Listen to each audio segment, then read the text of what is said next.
y tal vez ustedes no reconozcan la letra de la canción que oíamos recién, pero es exactamente igual al Salmo 141, así que ese es el Salmo que vamos a mirar algunos poquitos versículos en esta noche, si ustedes lo quieren buscar, un Salmo de David, Salmo 141.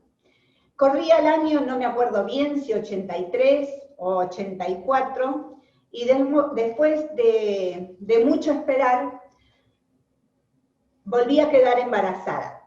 Ya mi hija llevaba varios añitos esperando al hermano o a la hermana, y finalmente quedó embarazada. Pero antes de cumplir los 3 meses comencé con pérdidas, y aquello que había sido una ilusión comenzó a transformarse en un dolor grande, porque pasados 2 o 3 días después de la primera pérdida, perdimos finalmente ese embarazo.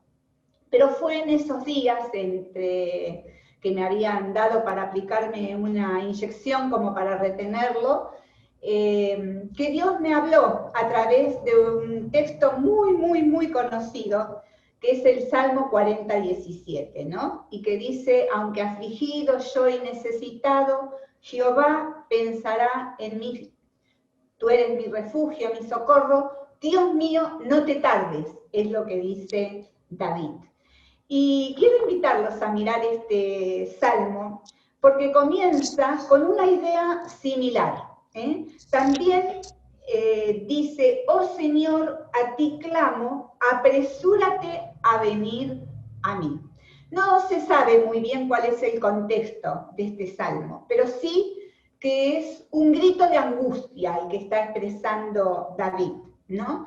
Aunque no conocemos si fue en el tiempo de Saúl, en el tiempo de alguno de los hijos, en qué tiempo específico de la vida de David, sí que estaba en un proceso de angustia. Y él dice esta frase preciosa: apresúrate a venir a mí. David está hablando con confianza, David está hablando con seguridad, de que Dios le estaba escuchando y de que Dios era quien le iba a socorrer. Y apresurarse es realizar una cosa más deprisa que de la manera en que uno lo venía haciendo, ¿no? Es como acelerar algo, es como pedir que Dios acelerara el ir a David. ¿Cuándo le suplicamos a Dios? Generalmente es un tiempo difícil para nosotros, cuando nos damos cuenta que no hay nada que nosotros podamos hacer para resolver esa situación. Y seguramente así sería para el rey también, para David. Y a nosotros nos pasa lo mismo. Cualquiera puede ser las circunstancias. A veces es, como en el caso de la pérdida del embarazo, una situación única de unos días o de un tiempito y pasa. Pero a veces se hace mucho más largo. Hablaba con una persona en estos días y nos pusimos de acuerdo para orar juntas y clamar. Y en un momento determinado recibo un WhatsApp donde decía: otra vez tal situación, ¿no? Y ese otra vez nos está indicando justamente eso, que otra vez se vuelve a repetir esta situación que me causa dolor, que me produce angustia. Y David va a escribir: apresúrate a mí, o esta idea de que Dios venga a él en repetidas veces. Por ejemplo, como les leíamos o les decía recién en el Salmo 40, pero en el Salmo 75 está prácticamente la misma frase. David también allí va a decir: Dios mío, ven pronto a mí. Señor, no te tardes, este ruego. ¿Y cuántas veces lo hemos hecho seguramente todos nosotros, en algún momento de nuestra vida? En el Salmo 22:19, él oró así: pero tú, oh Señor, no estés lejos, fuerza mía, apresúrate a socorrerme. Y qué hermoso saber que cuando estamos atravesando estos valles de sombra, de oscuridad, de temor, de la situación que sea, podemos ir como David a un Dios que no está lejos, que nos escucha y que nos va a responder. Apresúrate a mí. Y dice en el verso 2, sea puesta mi oración delante de ti como incienso. ¿Por qué usa David esta figura del incienso? David estaba significando, quiero que mi oración suba hasta tu trono como un perfume. Y en Apocalipsis 5:8, pastor, si usted por favor nos quiere leer el texto, y Apocalipsis 8:3 dice lo siguiente. Y cuando hubo tomado el libro, los 4 seres vivientes y los 24 ancianos se postraron delante del Cordero. Todos tenían arpas y copas llenas de incienso, que son las oraciones de los santos. 8:3. Otro ángel vino entonces y se paró ante el altar con un incensario de oro, y se le dio mucho incienso para añadirlo a las oraciones de todos los santos, sobre el altar de oro que estaba delante del trono.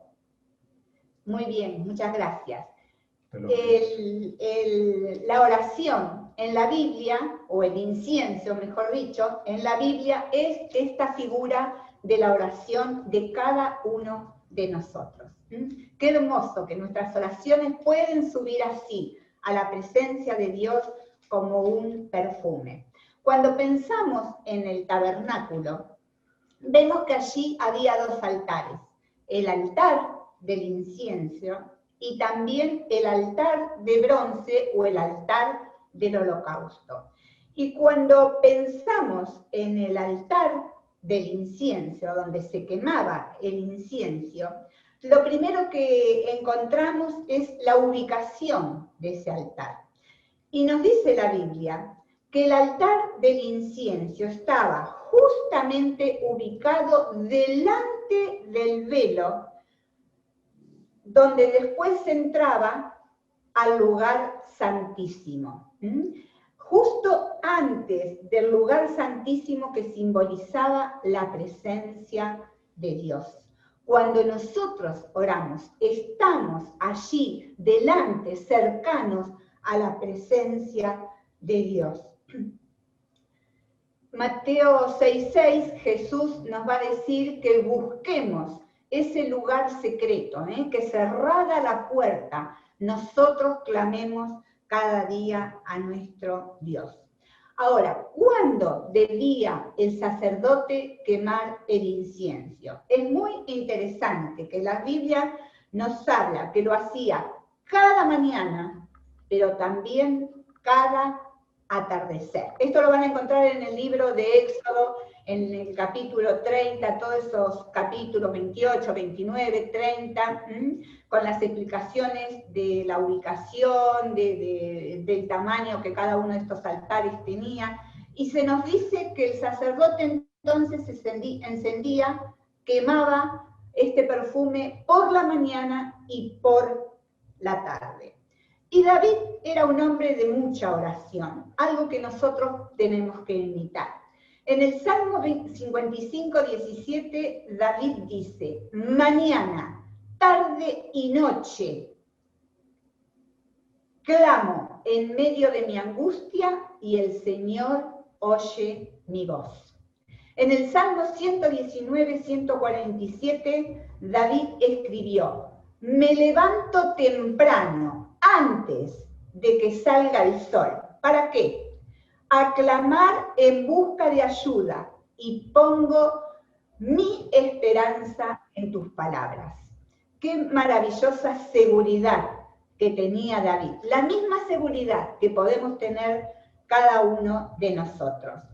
En Éxodo 30, del 34 al 38, se nos habla de los materiales que componían ese perfume que el sacerdote debía quemar cada mañana y cada noche.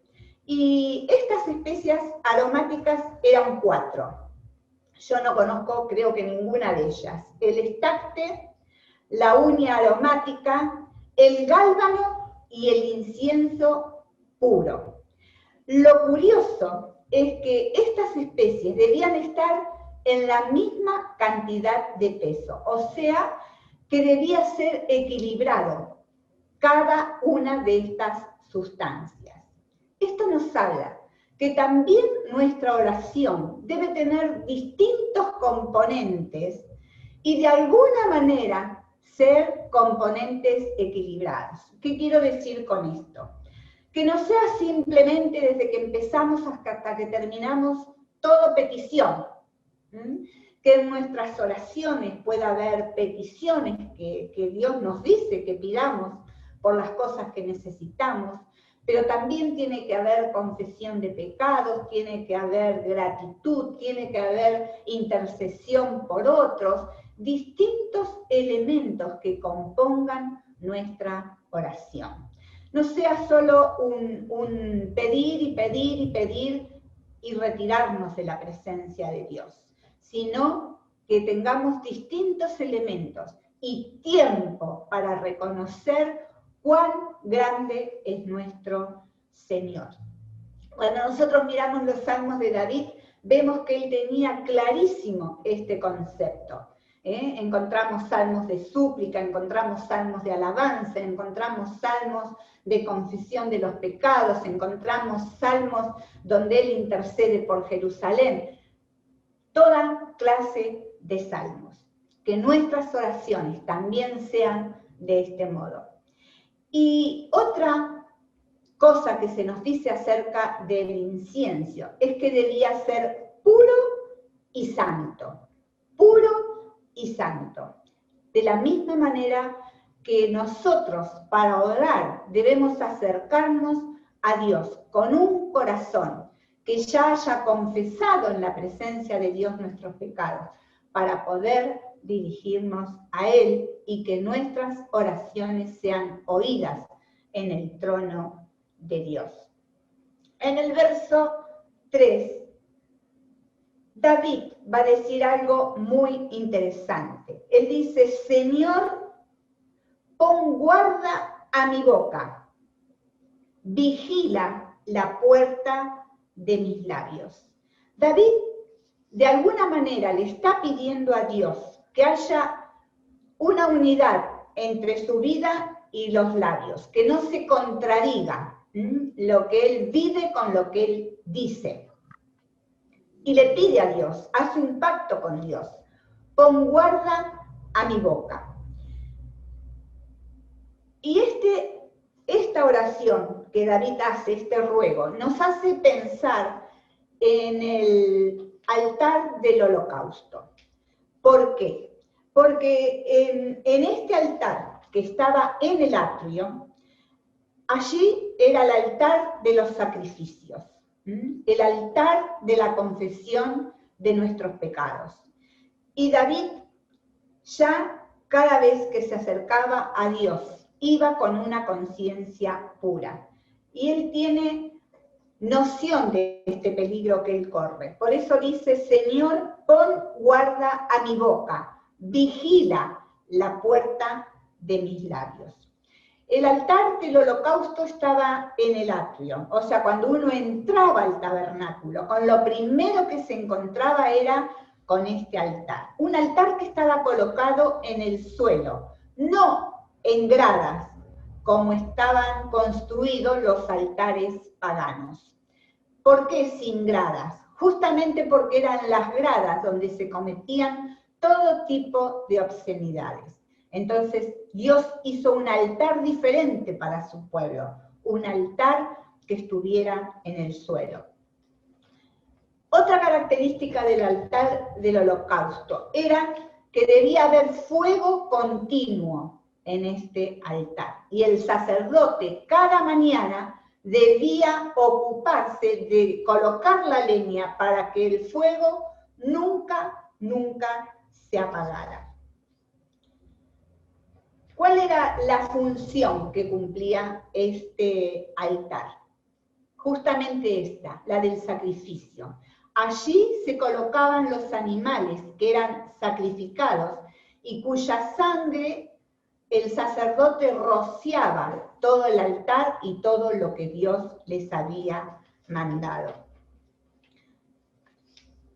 ¿Cuáles eran los efectos que el altar del holocausto traía a todo el pueblo que se acercaba a aquel lugar? Dentro de los efectos, por ejemplo, en Romanos 3:25 nos habla de la propiciación de Dios, que es el acto por el cual la justicia de Dios quedaba satisfecha. También el altar del holocausto era la justificación del pecador. Romanos 5:9, la declaración por la cual nos atribuía justicia sin obras. Otro era el que moría en nuestro lugar. La reconciliación con Dios, el acto por el cual nuestra relación rota, quebrada por el pecado, volvía a restaurarse con el Señor. La redención del pecado, el acto por el cual somos rescatados del dominio del pecado. El pecado ya no tiene autoridad para controlarnos. Podemos ser libres en Jesucristo.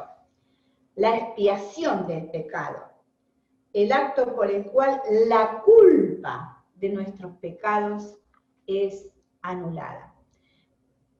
Y cuando nosotros pensamos en la obra poderosa del Señor Jesucristo en la cruz, nos encontramos que estos dos altares fueron completados en la obra que el Señor Jesús hizo a nuestro favor.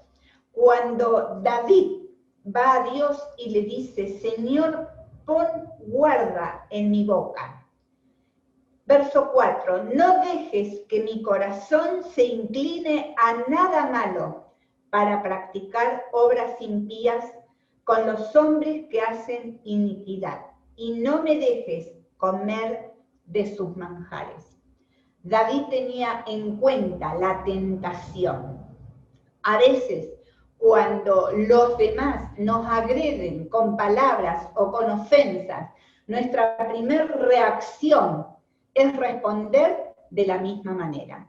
Por eso él dice, Señor, pon guarda a mis labios, que yo no conteste de la misma manera que me están hablando. Dame santidad en mis respuestas, dame santidad en mis reacciones. Y él ruega al Señor por esto. Y me encanta el versículo 5, que dice así.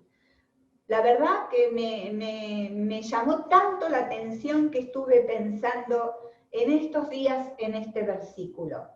Que el justo me hiera con bondad y me reprenda es aceite sobre la cabeza, no lo rechace mi cabeza, pues todavía mi oración es contra sus obras malas.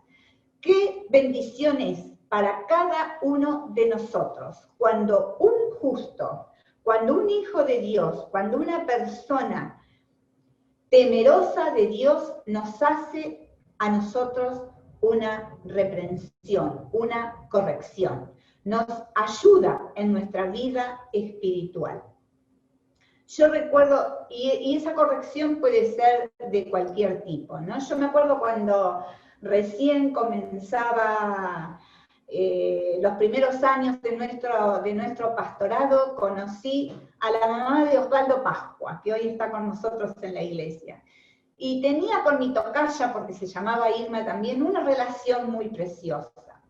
Y un día charlando con Irma, ella me dijo, ay, cuando predicás, acordate de no decir, porque tenía como un latiguillo ahí, que ahora ya ni me acuerdo cuál era, pero me llamó la atención e hizo que nunca más lo repitiera. Fue un consejo, pero esa reprensión me ayudó.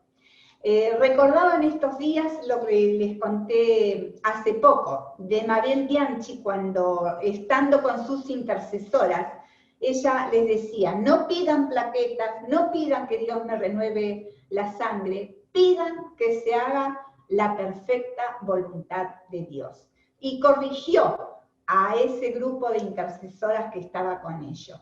Y esa reprensión, por llamarla de alguna manera, dice aquí David, es aceite sobre la cabeza.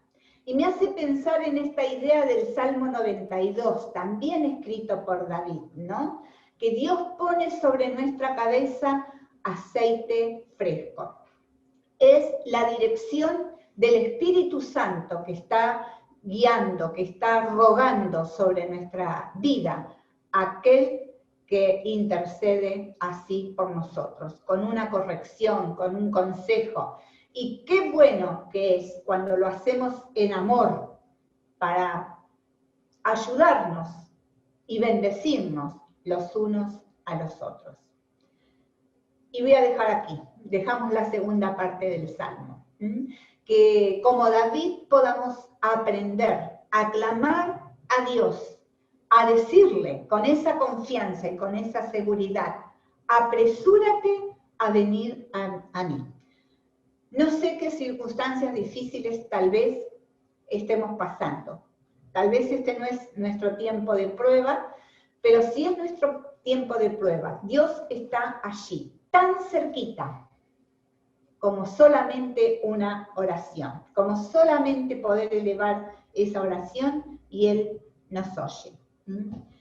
Escucha mi voz, decía David, que tarde, mañana, noche, podamos relacionarnos con el Señor, podamos clamar, hacer de la oración nuestro vehículo permanente, para que sea ese incienso, ese perfume, como David lo describe aquí. Y que hagamos nuestro pacto con Dios en la oración, que pidamos por aquellas áreas que son débiles en nuestra vida, para poder seguir creciendo en nuestra relación con Dios. El Señor les bendiga y que recuerden que podamos ser de bendición a otros y que no rechacemos el consejo o la reprensión del hermano cuando lo hace con amor y para corregirme, porque en eso es aceite sobre nuestra cabeza. El Señor les bendiga en esta noche. Gracias.